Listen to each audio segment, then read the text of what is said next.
propios y los dos vectores propios. Aquí esta matriz de covarianza, como tengo dos características, va a ser 2 por 2. Entonces nada, simplemente le tienen que dejar esto de acá. Luego, graficar los datos originales, es decir, graficar x1 versus x2 y sobre estos datos de acá me tienen que dibujar hacia la dirección del vector propio, ponderado por el valor propio, es decir, lo que van a aprender ahí sería como que lo van a ver algo más o menos como esto. Y lo que verían sería un vector que apunta a lo mejor hacia acá y otro que va a apuntar hacia acá. Este es su componente principal 1 y este es su componente principal 2. Y cada uno de estos va a estar ponderado por este valor propio que calcularon acá. Entonces aquí lo que se tiene que ver es más o menos como esto, un gráfico donde tienen sus valores dispersos y hacia dónde está apuntando cada vector propio. Sí. ¿Cuántas gráficas tenemos que realizar en total? Como 5, no me acuerdo muy bien. Ahorita no me acuerdo muy bien, vamos bien. Entonces aquí, pues bueno, aquí va la primera, ¿no? Ya una vez que se grafican esto, pues pasamos a lo siguiente que les pide. Entonces proyecta los datos de P hacia PC1 y PC2, es decir, tienen que agarrar Z es igual a X por W transpuesta en este caso. Dependiendo de qué método utilicen aquí para calcular los vectores y valores, ustedes van a tener que ordenar esta matriz o no ordenarla. Algunos ya se los entregan ordenados de acuerdo a qué vector tiene mayor varianza y otros no. Entonces tienen que fijarse cómo se los están entregando. Y por lo regular aquí es una multiplicación que tiene X, que es, no sé, aquí son 200 por 2 por W, que en este caso va a ser igual de 2 por 1. Es decir, Z va a ser igual de 200 por 1. Si lo proyectan sobre la componente principal 1 y si lo proyectan sobre la componente principal 2. En este caso, pues tienen que proyectarlo sobre ambas. Luego tienen que verificar si sus datos son ortogonales. Lo que yo les mencionaba en la clase pasada es que este vector de aquí y este vector de acá forman una base ortogonal, es decir, que no pueden ser obtenidos mediante una combinación lineal del resto de la base. Entonces, para verificar que son ortogonales, lo que tienen que hacer es la multiplicación del producto punto entre este vector de aquí y este vector de acá. Si el producto punto es igual a 0, significa que son ortogonales. Y es lo que tienen que hacer acá. Tienen que calcular de forma explícita el producto punto para ver si es 0 o no. Y si no es 0, pues poner el por qué no les están dando 0 o por qué no están siendo ortogonales. Luego, este dataset que se llama Iris es un dataset de flores en donde tiene 3 clases y tiene 4 características: largo y ancho del sépalo y del pétalo. Y me parece que sí dice tosa, iris versicolor y la otra no me acuerdo cuál es. Aquí lo que tienen que hacer es graficar, hacer gráficas de dispersión con la función Payflow. Es decir, esa función lo que les hace es como que aquí tienen C1, no sé, C2, bueno, más bien, antes de como gráfica 1, gráfica 2, y sucesivamente, y entonces aquí van a tener una gráfica, aquí otra, aquí otra, aquí otra, y así sucesivamente.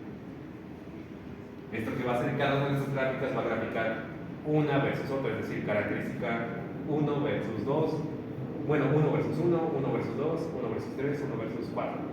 Entonces, esta que les estoy pidiendo, que se llama gráfica de dispersión contra esta de paper, lo que va a hacer es que les va a graficar pares de características, 1 versus 2, 1 versus 3, sucesivamente. ¿Y esto para qué? Para que me digan si algún par de características que ya de forma natural me permita discernir adecuadamente entre clases, es decir, que estén bien definidas, clase 1 acá, clase 2 acá, clase 3 acá. Y lo que van a ver pues es como que tipo grafiquitas de expresión en cada una de estas de acá. Entonces aquí va, ya les pedí una y les pedí 2 gráficas. Luego centrar los datos usando una media. Aquí lo importante es de que hay 2 tipos de centralización, bueno, de estandarización que les di la clase pasada. Uno es centralizar y otro es estandarizar. Centrar es nada más restarle la media. Estandarizar es, además de restarle la media, dividir entre la desviación estándar, y cada una se utiliza para casos distintos. La media se utiliza para cuando tienen, bueno, que su dataset es, digamos, las unidades de característica es, digamos, exactamente la misma y no varían mucho entre unidades. Es decir, todo se mide en centímetros, todo se mide en pascales, todo se mide en pH, todo se mide en libras. Y no varía mucho, todo está en el rango de 0 a 100, de 0 a 1000, etcétera, etcétera.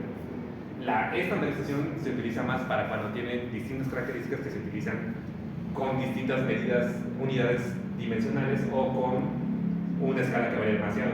Es decir, característica 1 vale es pH, 2 es longitud, 3 es edad, 4 es peso, 5 es pascales, así sucesivamente, y pueden variar pH de 1 a 14, peso de 0 a 100, longitud en kilómetros y así sucesivamente. Para ahí se utiliza más estandarización. Aquí yo les estoy diciendo, centren los datos usando la media, es decir, solamente resten la media, no lo dividan entre su desviación estándar. Una vez que ya hicieron eso, ahora me tienen que construir esta función de acá. Este es un nombre que yo le puse, pero lo que tienen que hacer es calcular, tienen que recibir la matriz de datos, es decir, nuestra matriz X.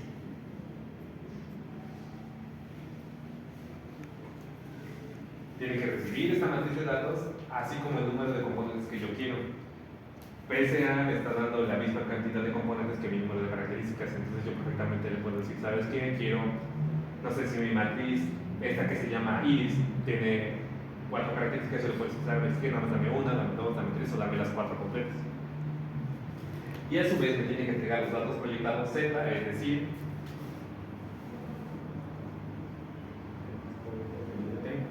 tiene que entregarme esto, los K vectores propios, es decir, mi matriz W,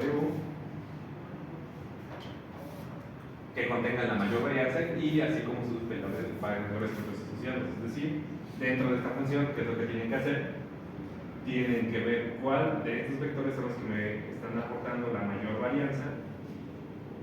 Y si yo le digo, ¿sabes qué? Yo quiero nada más 2 vectores propios, tienes que darme aquellos vectores propios que me están aportando la mayor varianza, a su vez de esos valores propios correspondientes a esos vectores.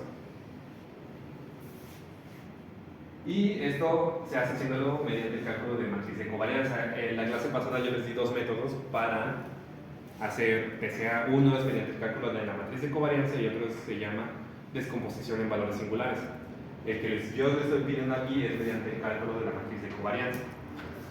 Luego, ya una vez que tienen esta función, solamente simplemente la aplican sobre los datos que ya se entraron, grafican la varianza explicada, es decir, la grafiquita que yo les mostré anteriormente, que es esto, cuánta varianza me está explicando cada componente principal, y la varianza explicada acumulada, es decir, cómo se está sumando la varianza que yo estoy sumando con respecto a los componentes.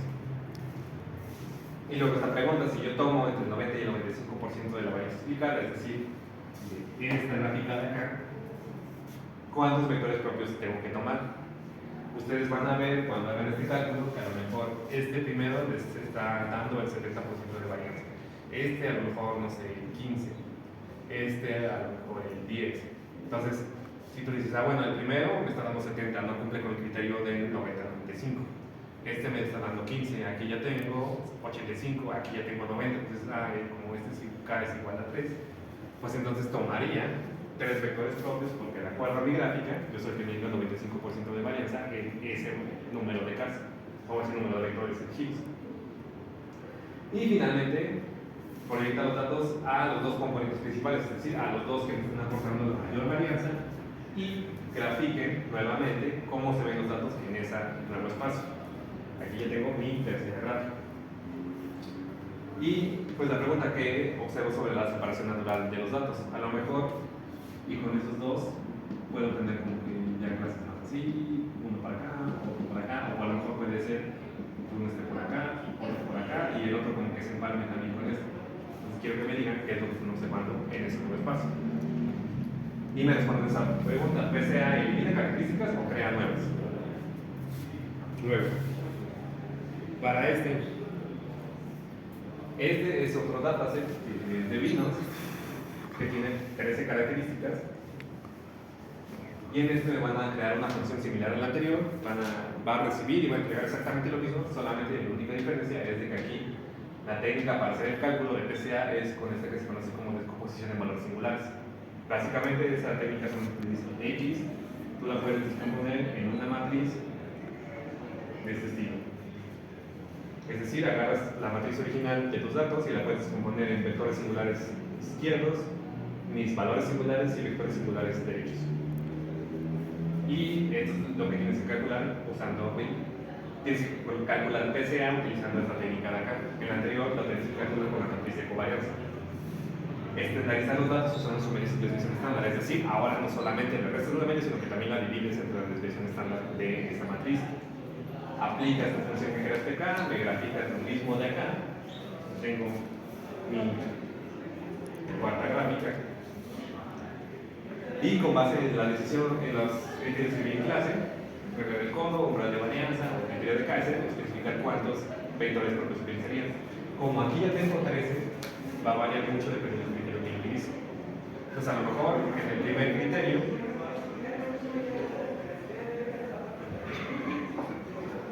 con el primer criterio me dice, yo llego que tengo que tomar 6, aquí me dice a lo mejor nada más toma 4 y aquí tienes que tomar 11. Entonces, de acuerdo a qué criterio yo estoy utilizando, tiene que decirme cuántos vectores propios tendré que utilizar. Luego, una cosa muy importante que yo les dije es que PCA necesita que tenga centrado los datos, es decir, que no varíen demasiado la escala de estos, porque si no, va a darle más prioridad a aquellos que tengan una mayor variancia, aunque estos no realmente no me aporten suficiente información para separar clases. Entonces, para que vean la importancia de esto, quiero que me aplican PCA a este mismo dataset, pero sin haberlo estandarizado, es decir, sin restarle la media ni la desviación estándar. Y que me generen esta misma gráfica y me digan cómo se cambia esta gráfica de acá con respecto a la de acá. Entonces aquí ya sí, cómo cambia la distribución de la varianza y qué efecto tiene el no estandarizar los datos. Y finalmente, algo que yo también les planteé en la clase pasada, es algo que se conoce como reconstrucción de los datos, es decir, yo puedo regresar de mi espacio Z, que fue X por W, este ya es un nuevo espacio, pero yo perfectamente puedo tener una X aproximada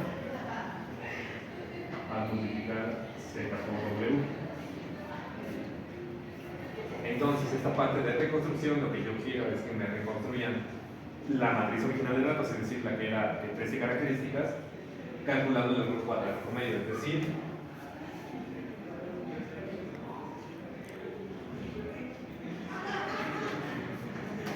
los datos de X menos los datos de X aproximados, elevamos al cuadrado, y este es su error cuadrático medio. Y lo que se tiene que hacer es, tiene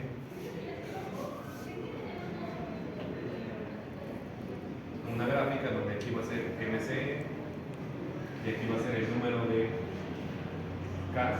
Entonces, cuando yo reconstruyo con muy poquitos vectores, a lo mejor mi error está muy arriba. Conforme yo voy agregando más vectores, mi error se va yendo cada vez más chiquito. Entonces, en esta parte de reconstrucción, lo que les estoy pidiendo es reconstruirme los datos y generarme una gráfica como la de hasta allá, donde se vea cómo es que está cambiando el error conforme yo voy aumentando más vectores para reconstruir mis datos. Y finalmente, pues ya, bueno, no finalmente, porque todavía falta algo. Aplicación, bueno, comparación. Ya tienen ustedes programada esta, y esta ya está incrementada por la librería scikit-learn. Entonces, lo que tienen que hacer es, usando el mismo dataset de Iris, calculen ya tienen los vectores propios con esta, ahora calculen los vectores propios con esta y con esta. Y lo que tienen que hacer es desplegar esos 4 valores y vectores propios con cada uno de esos 3 funciones, y finalmente decirme si hay diferencias entre los valores de cada uno y si hay a qué se debe.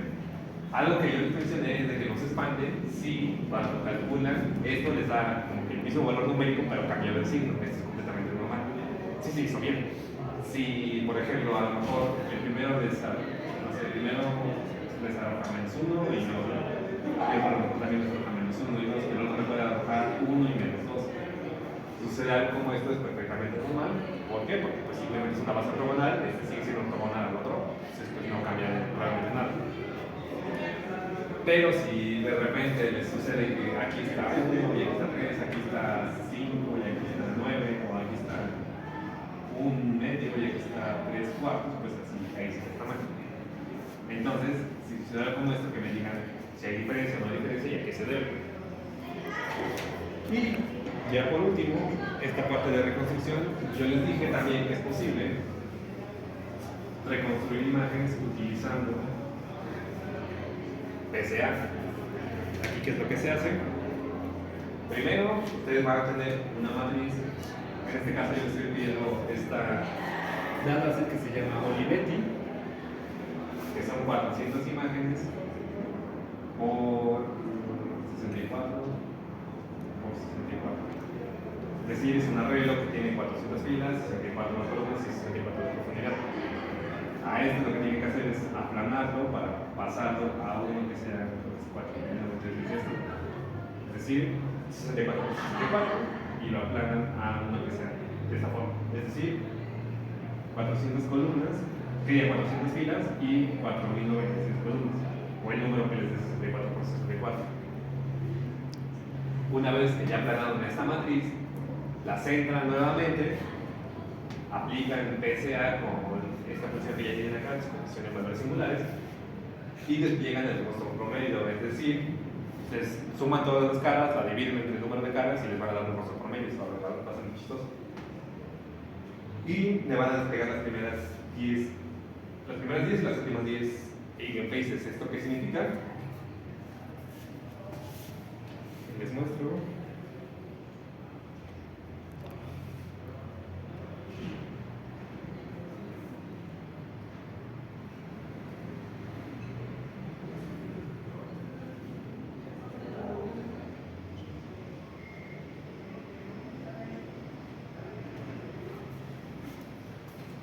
Estos de acá. Estos de aquí serían equivalentes a sus vectores propios que les está dando PSA. Entonces, cuando le calculen este algoritmo, lo que les va a arrojar va a ser un conjunto de vectores como estos, pero si los acomodan, bueno, si lo reorganizan a 64 por 64, van a ver caras de este tipo. Es decir, PSA les va a arrojar 4096, bueno, 400 en este caso. Bueno, les va a arrojar un cierto número de vectores propios que van a tener una longitud de 4096, que ahora la tienen que llevar a una imagen de 64 por 64. Y cuando desplieguen esa imagen, les va a dar algo como es un conjunto de rostros que está capturando la mayor varianza dentro del conjunto.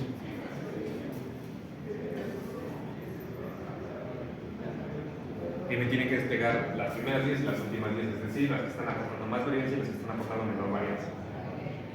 Y reconstruir la imagen utilizando estas, es decir, ¿qué significa reconstruir? Básicamente lo que yo les puse acá. Ustedes pueden estimar el dato al tener Z por la W, es decir, los datos ya proyectados por los vectores propios, y les daría algo como este.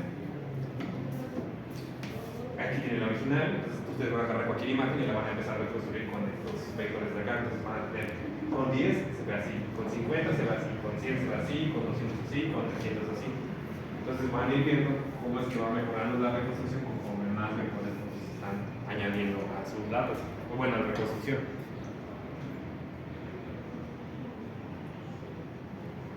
Nuevamente, lo que les mencioné, graficar MSE, es decir, graficar esto, cómo están disminuyendo el error conforme están añadiendo más vectores a la reconstrucción.